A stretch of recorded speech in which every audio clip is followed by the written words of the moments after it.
Isang pinagpalang gabi, hapon na naman po sa ating lahat, and welcome pong muli sa atin pong gawain every Friday dito po sa Rema Philippines, mga kapatid, no?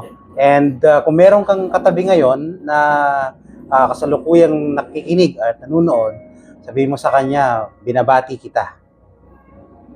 Kung iisipin po natin ay June na po, amen? Nag-start na naman ang tag-ulan.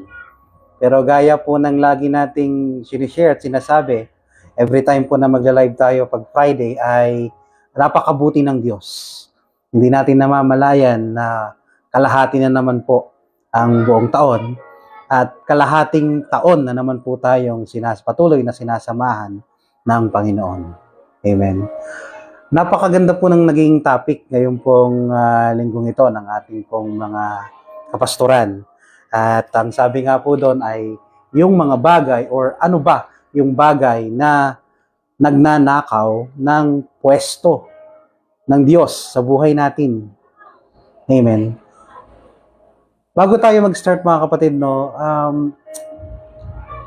nais kong itanong sa bawat isa ay ano ba ang place ng Diyos sa buhay ng isang Kristiyano. Amen. So, even siguro kahit hindi Kristiyano, kung tatanungin natin sa labas, kung ano ba ang place ng Diyos sa'yo, or mahal mo ba ang Diyos? Kasi normally, kung mahal natin ang isang bagay, or mahal natin ang isang tao, syempre, priority natin yan. Amen. First place. Kasi siya ang priority. Siya ang number one. That's why, even kung magtatanong tayo ngayon sa labas, ng isang tao na hindi nagsisimba or hindi Kristiyano, sigurado po ako ay sasabihin niya, syempre naman, mahal ko ang Diyos at number one siya sa buhay ko. Amen. So tayo pong mga Kristiyano, by default, we say na ang place ng Diyos sa buhay natin ay dapat nga naman ay number one.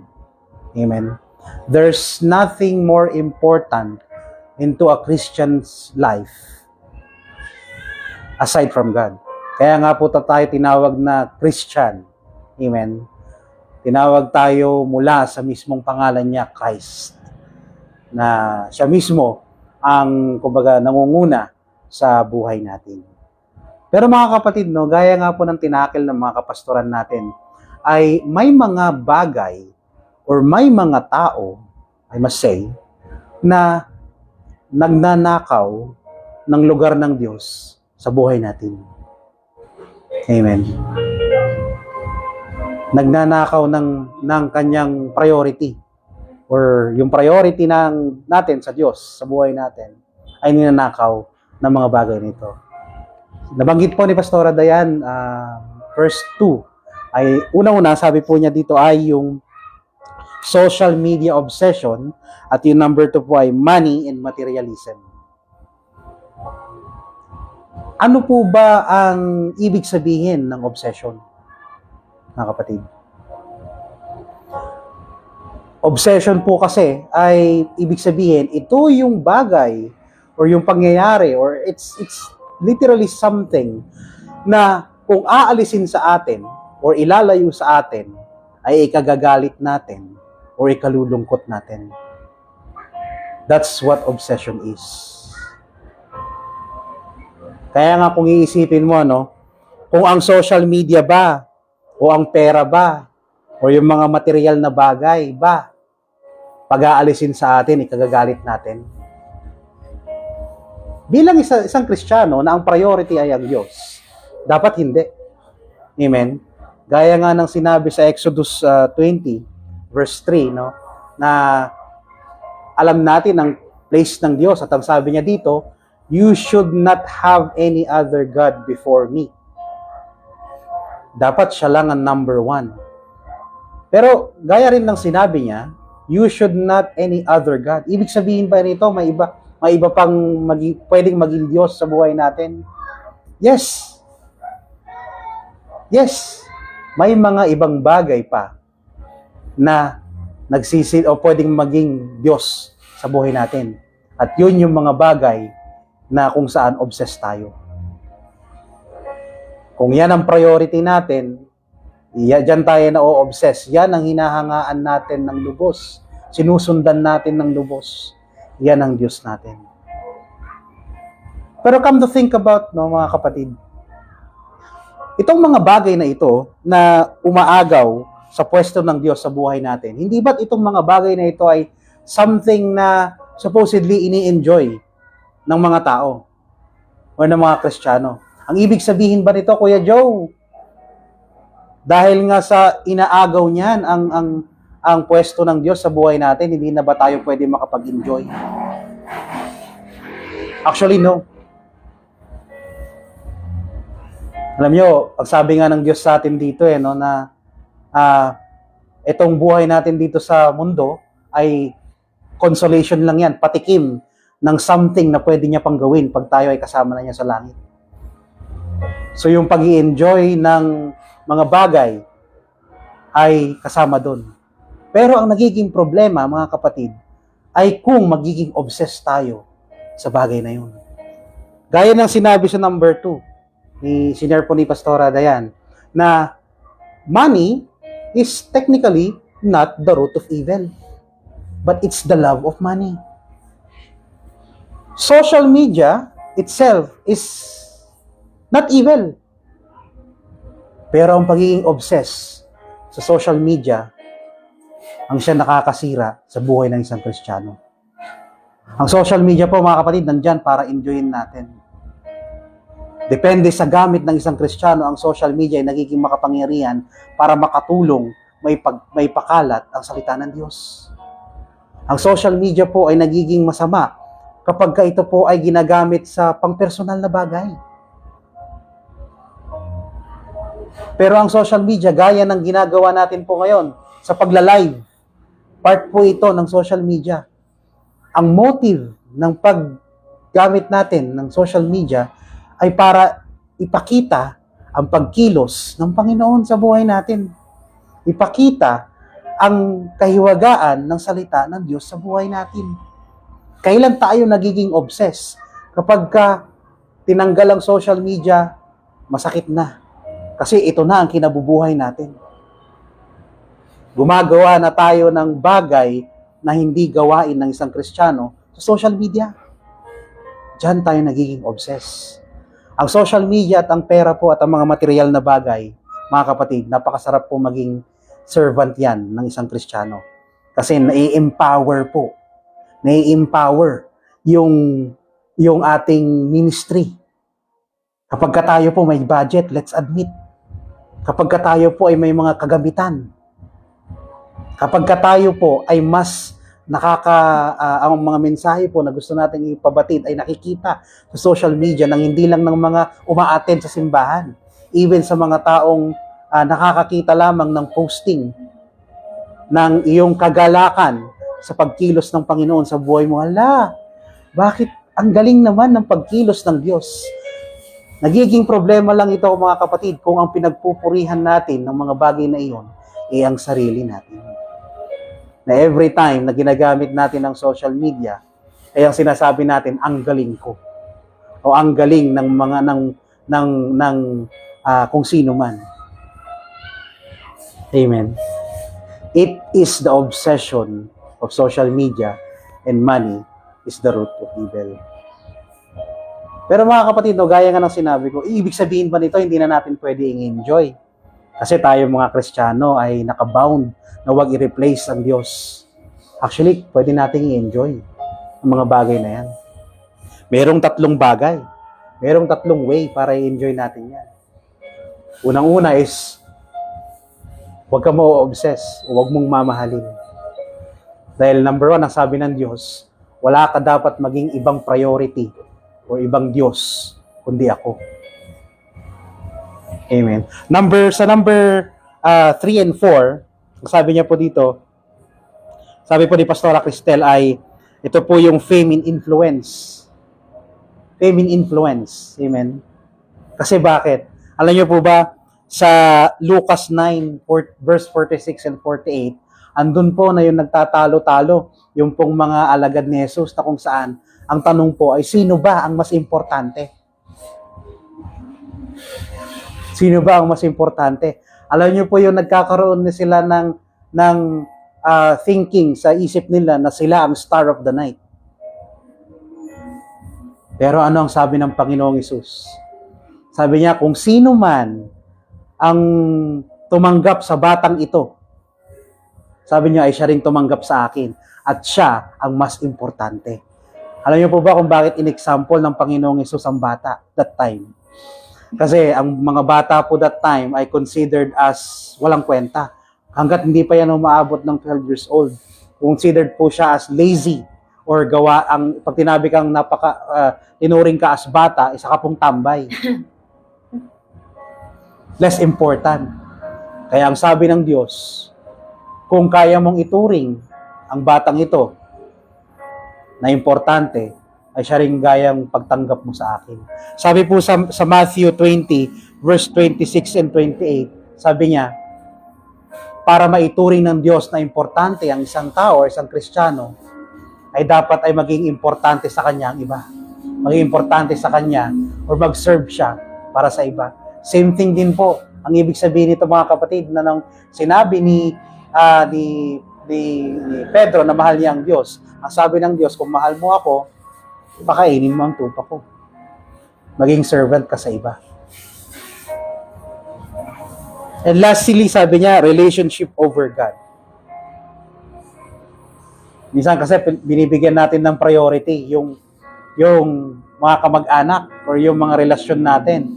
Kung ang kaibigan natin ay halimbawa ay mas pinili na wag magsimba para lamang hindi mawala ang pagiging magkaibigan natin, ay hindi na rin tayo magsisimba. Amen? As supposedly, na tayo dapat ang gagamitin ng Diyos para sila ay makapagsimba. Priorities, mga kapatid. Sabi niya po sa Lucas 9, verse 57 and 62, andito yung cost or yung magiging kapalit ng pagsunod sa Panginoong Hesus. Ang isang Kristiyano na sumusunod sa Panginoong Hesus, na siya ang first place sa buhay niya, ang sabi niya dito, siya ang priority. Even ang iyong kamag-anak, na sabi nga dito, ay nagpapaalam na siya po ay kailangan munang umattend ng wake or kailangan maipalibing ang kanyang ama or magulang. At ang isa naman po, ang sabi niya, kailangan ko muna makapagpaalam sa aking kamag-anak or sa aking pamilya. Pero ang sabi ng Diyos, hindi mo kailangan sila ang priority mo, kundi ako.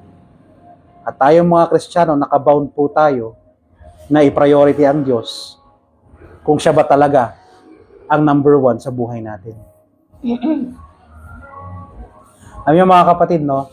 Isang topic na pinag-aaralan po namin itong mga nakaraang araw at nakaraang linggo ay yung sabi nga namin is yung pagiging pagkakaroon ng idol o yung paghanga na obsession sa isang bagay sa isang tao. Pag nagkaroon ka kasi ng obsession in terms of idolatry na tinatawag, ay siya na ang nagiging Diyos mo. Normally, ang unang impression po natin sa bagay na yan ay yung mga ribulto, yung mga gaya ng nababanggit natin sa ibang sekta. Pero technically, ang idolatry, ang obsession, or something na nagre-replace sa lugar ng Diyos sa buhay natin ay yung mga bagay na kung inalis sa atin, ay sumasaba ang loob natin at nagagalit tayo. Yun po ang mga bagay na nagre-replace sa place ng Diyos sa buhay natin. Pero alam niyo mga kapatid, no? Gaya nga ng sinabi ko kanina, ay ang ibig sabihin ba nun na hindi na natin pwedeng i-enjoy? Kung titignan niyo po, no, sa mga listahan po na yan, supposedly, pinangako ng Diyos yung mga bagay, it's a type of enjoyment sa buhay ng isang tao. Pero dahil ba sa tayo mga Kristiyano, hindi na natin pwedeng i-enjoy yan? Yes, pwede mga kapatid. Given na hindi natin inire-replace o hindi natin ina-idolize yung mga bagay na yan ang higit sa Diyos. Alam nyo, mga kapatid, kung bakit yung mga bagay na yan ang nakalista na nakaka-apekto sa atin. Kasi yan ang mga bagay na nagagamit ng kaaway sa atin. The more we think of ourselves is the more na iniisip natin or na-obsess tayo sa mga bagay na yan. The more we think of ourselves is the more or the less we think of God. And the more we think of ourselves, mga kapatid, is the more na nire-replace natin ang Diyos sa buhay natin. Mas finifeel na natin ang buhay natin ng ating sarili.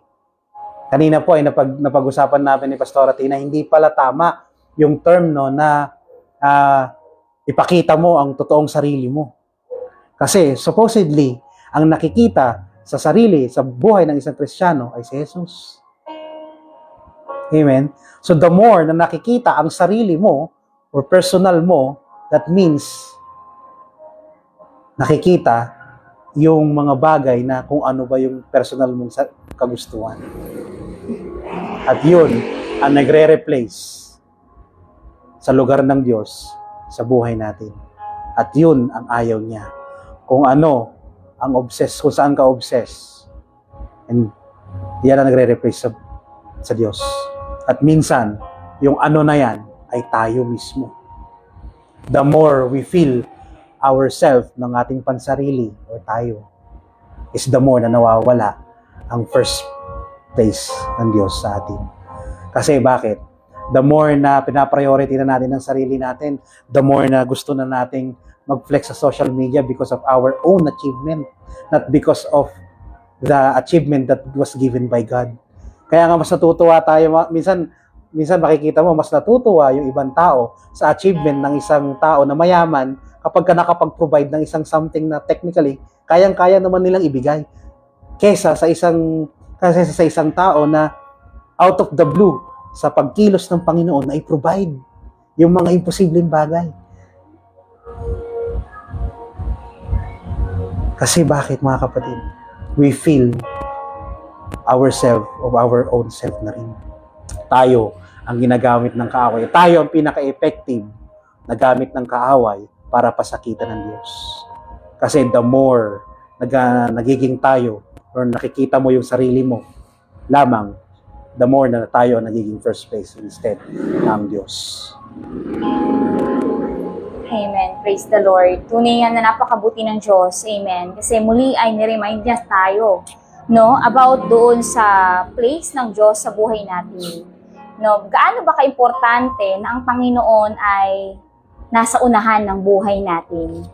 Alam nyo, minsan naiisip namin, no, kaya pala ang driver ng isang sasakyan ay nasa bungad at hindi nasa likod.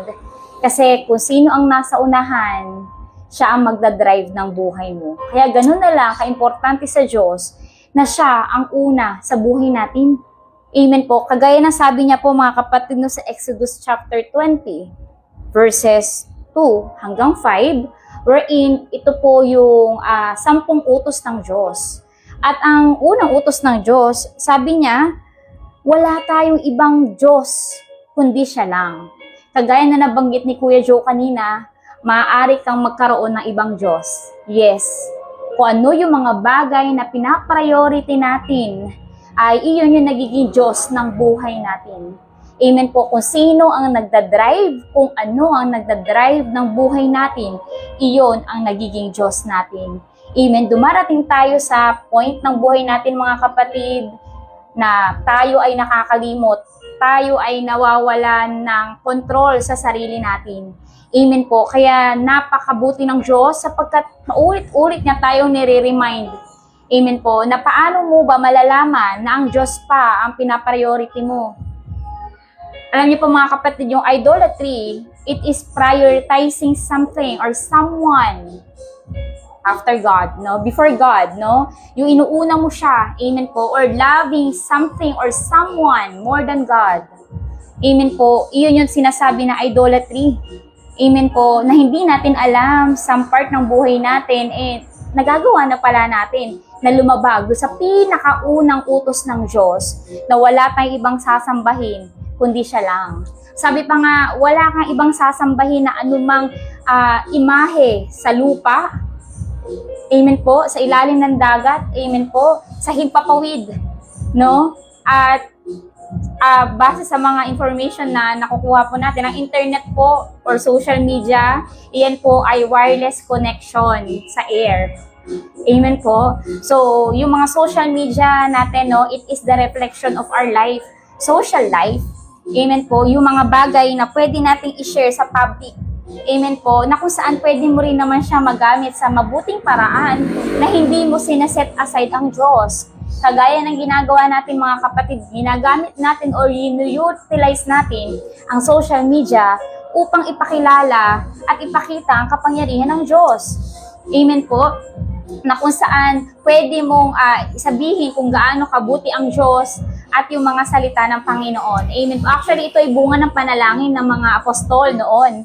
Nang sabi po ni Pablo noon, kanilang dalangin na ang kanilang mensahe ay makarating ng mabilis. Amen po, na kung saan tayo po ang umaani ng mga pinapanalangin nila. Amen. Kaya nga po, paulit-ulit tayo nire-remind ng Diyos. Sa pag-ani natin ng mga panalangin na yon, dapat nagiging conscious tayo. Amen po, sa pagkilos at mga ginagawa natin. Amen po, kagaya po ng na-share po ni Pastora Edra. Amen po. Sa number 5 po, yung career and success. Actually, ang career and success ay kadikit ng self and pride. No? Na minsan tayong mga Kristiyano or tayong mga tao, amen po, or sabihin natin ang mga tao, mahirap makakilala sa Diyos kapag iyan ay successful at mayaman. Amen po. Actually, takot nga tayong sharean yung mga taong yan. Kasi bakit hindi natin alam kung paano ilalapit sa kanila ang Diyos? Paano natin sasabihin sa kanila na kaya silang pagpalain ng Diyos na kung saan ang pagpapala ay nasa kanila na. Amen po. Sabi niya po rito, career and success, no, maaring kaya nating mag-gain lahat ng achievements dito sa mundo.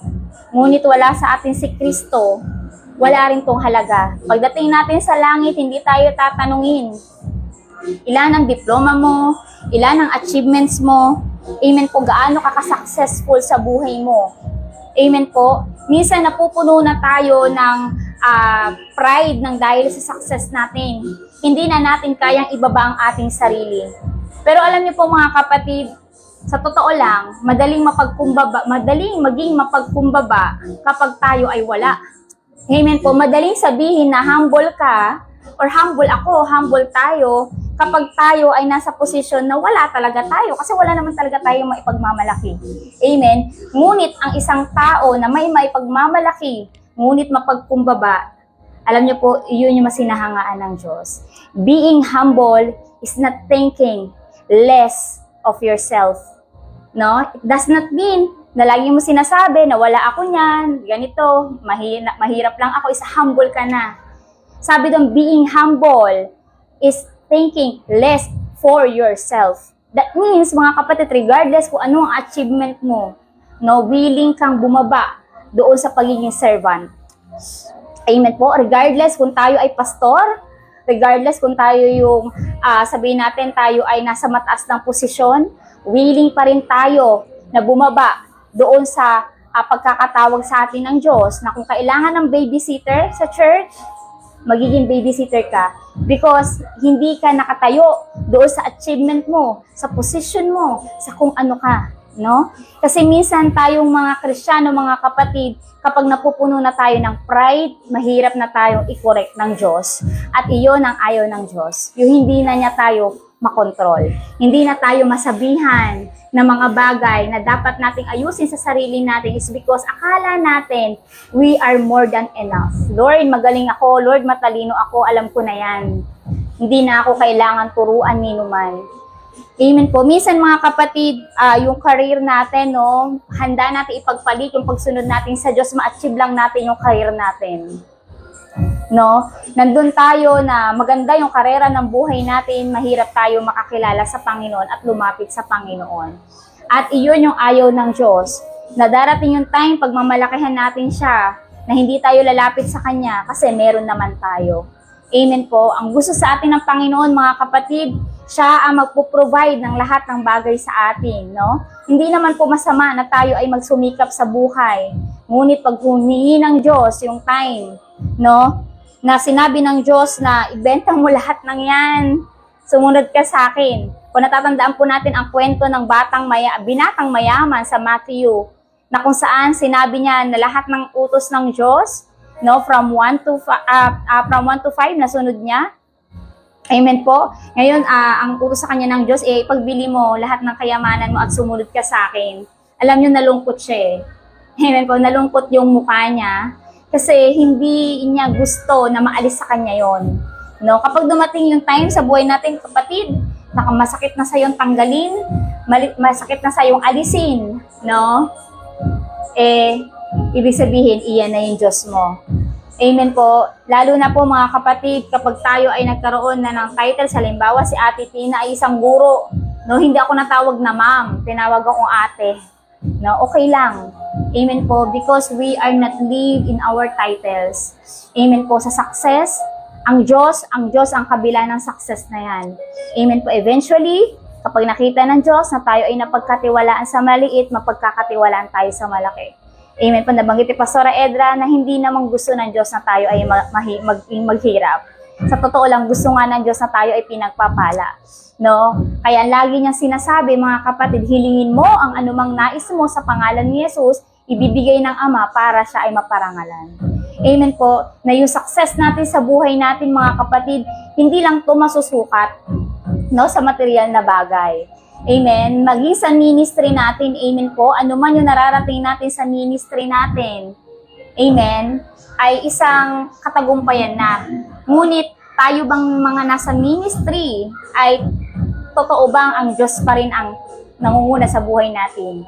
Kasi darating yung time, mga kapatid, na kapag ikaw na yung pinaawit, tapos next Sunday, hindi ka na pinaawit, hindi ka na magsisimba, kasi hindi na ikaw yung tagapagpaawit. No? Ikaw yung magtuturo that Sunday, pero hindi ko yung pinagturo. Hindi ka na magsisimba. No, that means hindi ka nagsaserve kay Lord, kundi nagsaserve ka sa posisyon na binigay sa'yo. Amen po. Ang gusto sa atin ng Panginoon, mga kapatid, unahin pa rin natin siya sa kabila ng ating mga achievement at success. Amen po. Regardless kung iyan man ay sa career, regardless kung yan man ay sa pag-aaral, sa ministry, or sa anumang aspeto ng ating buhay. Kasi mga kapatid, the more nating iniisip ang sarili natin, mas napupuno tayo ng pride. At ang pride, mga kapatid, ay mahirap yang alisin sa atin kapag tayo ay nasanay na sa pride. Amen? Darating yung time, hindi na tayo makokorek. Darating yung time, hindi na tayo matouch ng Diyos. Amen? Ngayon, sabi po ni Pastor Ramean, no, yung entertainment and pleasure, and tradition and religion. Amen po. Mga kapatid, minsan darating yung time sa buhay natin, no? Aminin man po natin o hindi, minsan dumarating tayo sa point ng buhay natin na nalulungkot tayo sa paglilingkod natin. Nalulungkot tayo sa ministry natin. Amen? Pero ikaw ba ay napupuno na ng pleasure? Gusto mo na lang puro kaligayahan. Gusto mo na lang ikaw yung lagi ini-entertain. Amen? Ngayon kapag dumarating yung time na tayo ay naghahanap na ng kaligayahan sa labas ng Diyos, that means hindi na ang Diyos ang pinapriority natin. Amen po. At dumarating yung time, mga kapatid, no? Mga traditions and religion, amen po, mga religions, amen po. Ano po ibig sabihin nito, mga kapatid? No? Naniniwala pa po tayo sa mga pamahiin. Amen. Iyon po yung nagko-control sa buhay natin, sa mga traditions natin. Amen, yung mga tradisyon na nakasanayan na natin. Amen po, yung mga nakasanayan natin, ayaw nating sirain. No? Ayaw nating mabuwag. Ayaw nating sundin kung ano yung inuutos ng Diyos kasi ito na yung nakasanayan natin.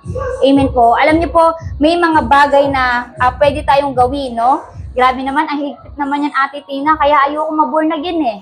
No? Kasi maraming bawal. Pagka born again ka, maraming bawal. Hindi ko na na-enjoy yung buhay ko. Hindi ko na na-enjoy yung success ko.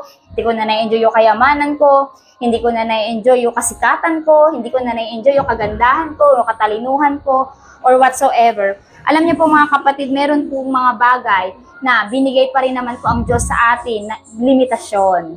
Amen. Sabi nga po ni Brother Joe kanina, yung obsession. No, kapag dumating yung time na na-obsess na tayo, yun na yung mali. Amen. Sabi niya po dito sa number 1, stay still, no? Stay still on God, who is the designer of you. No, that means mga kapatid, kung ang Diyos ang designer natin, hayaan mo na ang designer mo ang mag-shape sa kung ano ka. Amen. Hindi mo pwedeng sabihin, Lord, ganito na talaga ako. No, hayaan mo ang Diyos na i-shape ka. Hayaan mo na ang Diyos na i-correct ka. Amen po. Kasi as the designer, no, siya ang dapat na nasusunod sa atin. Minsan darating yung point ng buhay natin na masakit, mahirap, pero alam nyo, mas alam ng Diyos ang makakabuti sa atin. Amen po. At ang sabi niya po rito, mga kapatid, no? Sabi po niya doon sa Matthew chapter 6, verse 33, seek ye first the kingdom of God and all His righteousness. That means, para ma-enjoy natin yung buhay dito sa mundo nang hindi natin pinapalitan ang Diyos as our top priority. Sabi niya rito, dapat alamin mo ang rules and regulation ng Diyos. In short, mga kapatid, alamin mo ang limitasyon. Amen? Alamin natin yung mga boundaries na dapat tayo ay sumusunod. Ang mga Kristiyano ba, Ate Tina, ay bawal mag-joke? Pwede mag-joke. Diba? Alam naman po natin yan. Ngunit hindi ka na dapat nagbibiro kagaya ng mundo. Yung mga double meaning na joke, hindi na dapat. Amen po. Ang mga Kristiyano ba bawal magalit? Ate Tina, pwede. Ang sabi ng Bible, on your anger, do not sin. Amen po. Yung mga bagay na yung mga kapatid, ma-enjoy natin yan na hindi tayo lumalabag sa rules and regulation ng Diyos. Kapag alam mo yung limitasyon mo, kapag alam mo yung limitasyon natin bilang Kristiyano, may enjoy natin itong buhay na to. Bawal na ba tayo mag-post sa social media? Pwede. Pwede ka mag-post sa social media, amen. Huwag ka lang gagaya sa ibang tao na halos ipakita na yung lahat para lang magkaroon ng like and views. Amen po, na kung saan gagawin na natin yung ginagawa ng mundo na, sorry po sa term, sumasayaw sa mga worldly songs. Amen po, kumakanta ng mga worldly songs. No, hinuhubad muna yung pagiging Kristiyano para lang ma-please yung mga tao sa social media. Alam niyo po, maaari natin gawin itong mga bagay na to. Pwede kang maging successful na kasama ang Diyos. Pwede kang magkaroon ng achievement na kasama ang Diyos. No? Kasi ito naman ang nais ng Diyos. Ma-enjoy natin ang mga bagay dito sa mundo. Kasi pagdating sa langit, mga kapatid, higit pa ang ibibigay niya sa atin. And all these things shall be added unto you. Basta unahin natin ang Panginoon, unahin natin ang kanyang mga pinag-uutos, at sundin natin ang kanyang mga rules and regulation. Amen? And sabi po rito sa number 3, mga kapatid, sabi niya po rito, mga kapatid, practice contentment. Amen po? Pag-aralan natin makontento sa kalooban ng Diyos. Being contented, mga kapatid, ay wala ka nang hahanapin sa kalooban ng Diyos. Wala ka nang hahangarin sa labas ng kalooban ng Diyos. Kasi alam mo na pagkasama natin ang Panginoon, lahat ay posible. Lahat ay posible. Walang imposible sa Panginoon. Amen? Naibigay ng Ama si Jesus na kayamanan ng langit. Ano pa ang hindi niya kayang ibigay sa atin? Kapatid, being contented is trusting the process. Na Lord, hindi ako aalis sa kalooban mo kasi alam ko na kung nasa naman ako ngayon, ito yung bagay na plano mo. At itong mga bagay na nararanasan ko hindi magtatagal. Sapagkat higit pa ang kaligayahan na matatanggap namin kapag napagtagumpayan namin itong mga bagay na to. Amen po. Masaya maging Kristiyano, mga kapatid. Masaya, mag-born again. Amen po. Kung alam lang natin yung mga ino-offer ng Panginoon, kung alam lang natin yung mga bagay na limitasyon natin, hindi masama na enjoyin mo ang mga bagay dito sa mundo basta hindi sila papalit sa pwesto ng Diyos bilang driver, bilang una sa buhay natin. Amen po. And we pray, mga kapatid, na bawat isa po sa atin ay kinausap ng Diyos.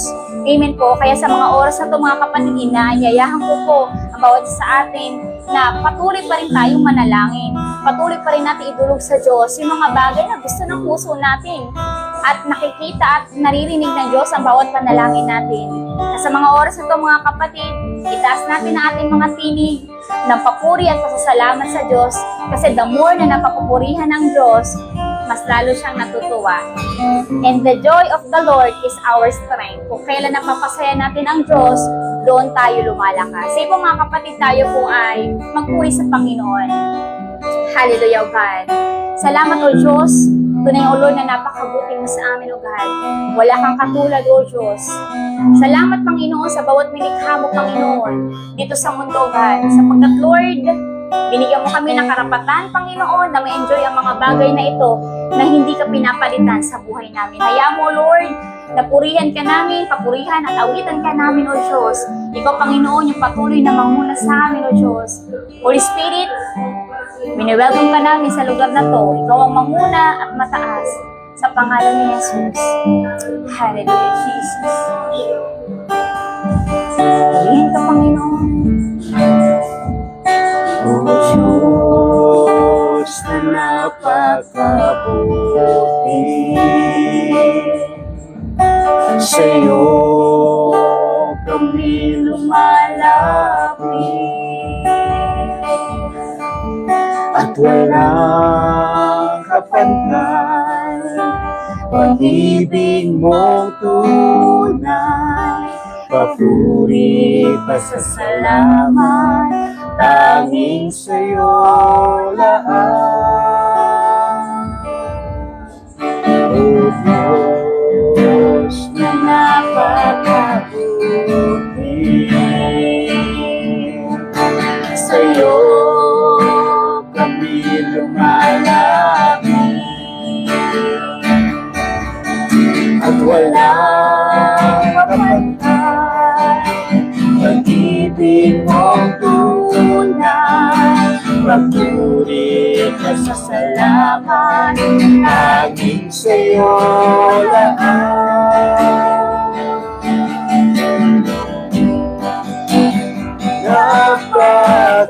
Napakabuti mo, aming Diyos Ama.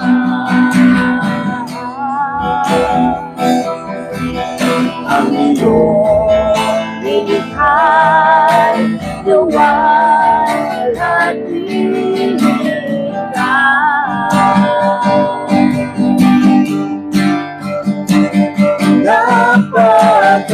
napakabuti mo, di ka nagbabago.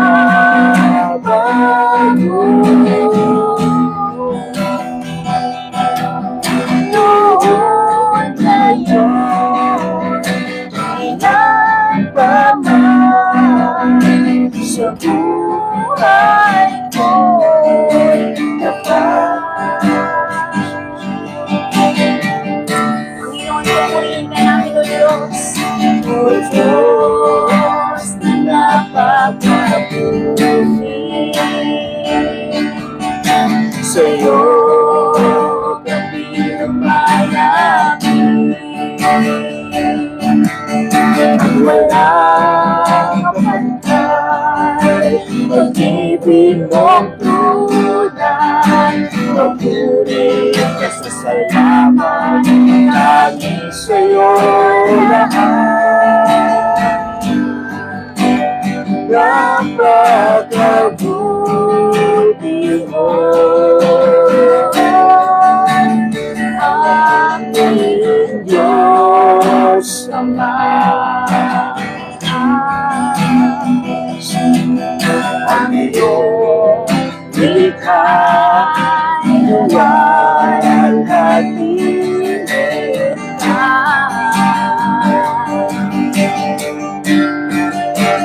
napakabuti mo, di ka nagbabago.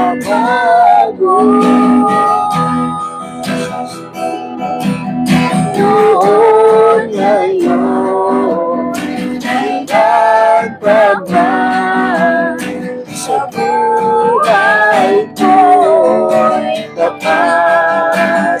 Napakabuti mo, aming Diyos Ama. Ang iyong nilikha't luwal at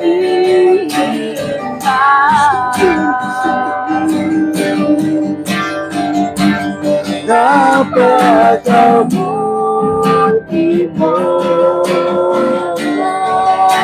Di ka nagbabago.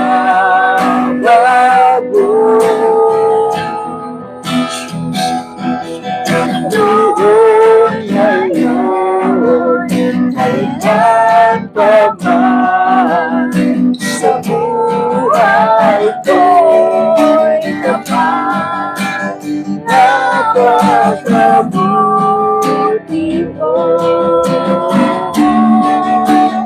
Aming Diyos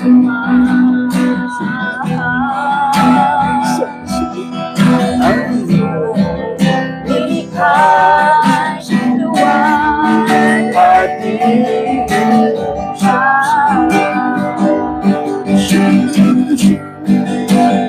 napakabuti mo. Di ka nagbabago.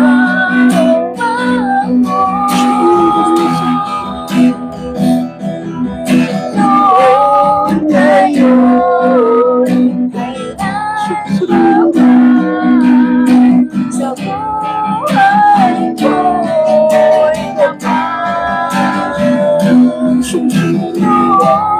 ngayon, kailan pa man, sa buhay ko'y tapat. Noon ngayon, kailan pa man, sa buhay ko'y tapat.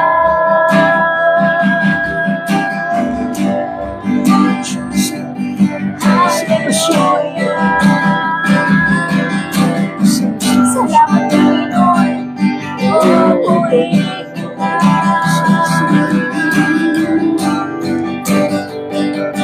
Oh, salamat.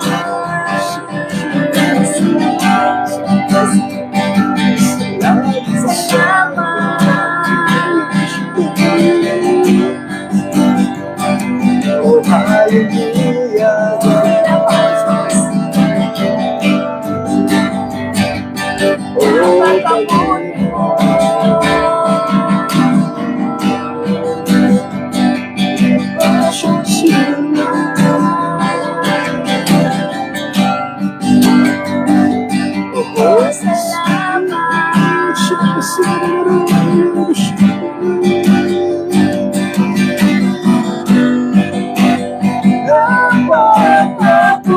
Napakabuti mo. Di ka nagbabago.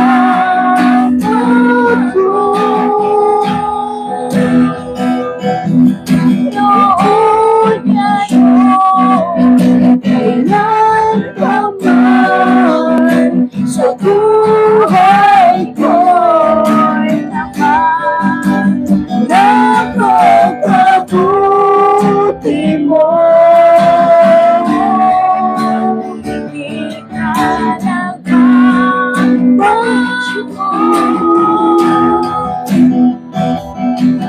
Noon ngayon, kailan pa man, sa buhay ko'y tapat.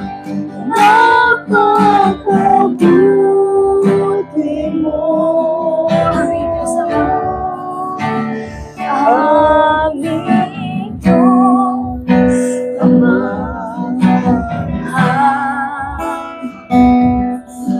ang iyong nilikha'y luwal at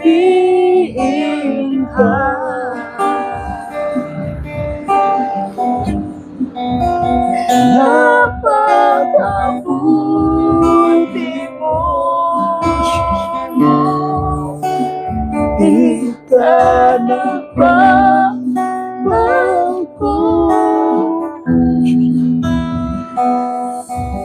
Noon ngayon, kailan pa man, sa buhay ko'y tapat. Noon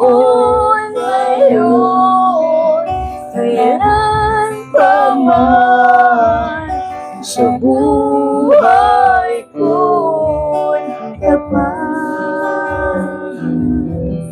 Noon, ngayon, kailan pa man, sa buhay ko'y tapat.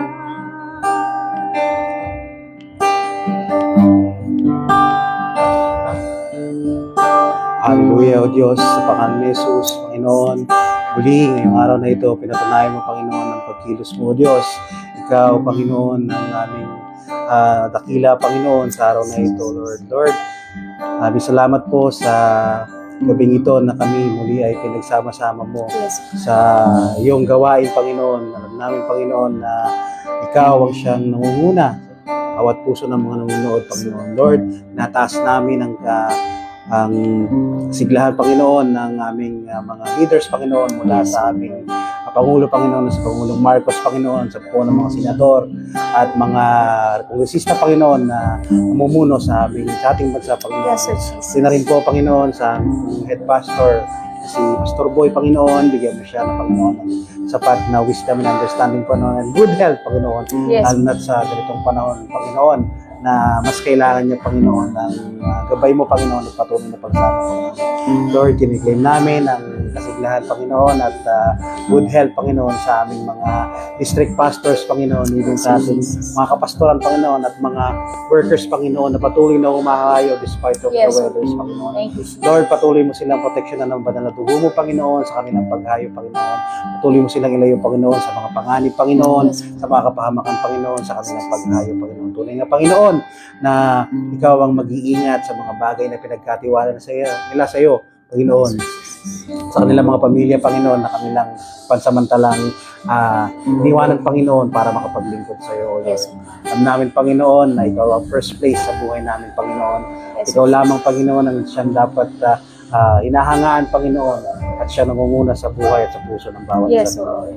Lord, bigay mo sa amin yung desire, Panginoon, na patuloy kang gayahin, Panginoon, o patuloy kang i-idolize, Panginoon, sa buhay namin, Panginoon. Yes. Tunay nga, Panginoon, na tinawag kaming Kristiyano, Panginoon, dahil sa kadahilan ng Panginoon na ikaw ang siyang nangunguna sa bawat buhay ng bawat isang Yes, tagasunod, yes, yes. Panginoon. Lord, nataas namin ang katagumpayan ng lahat ng gawain, Panginoon, sa Kaya Evangelistic Church International, Panginoon, lalo na po ang pagpapakalat ng mga salita mo, Panginoon, sa pamamagitan ng personal na paghayo, Panginoon, pati na rin sa paggamit mo, Panginoon, ng mga teknolohiya na noon pa man, Panginoon, ay Yes, pinag-train na Yes. ng mga disipulo, Panginoon. Kami ngayon, Panginoon, ang umaani ng bawat katagumpayan ng kanilang mga panalangin, Panginoon. Yes, Lord Patuloy mo Jesus. kaming gabayan, Panginoon, sa pangalan ni Jesus.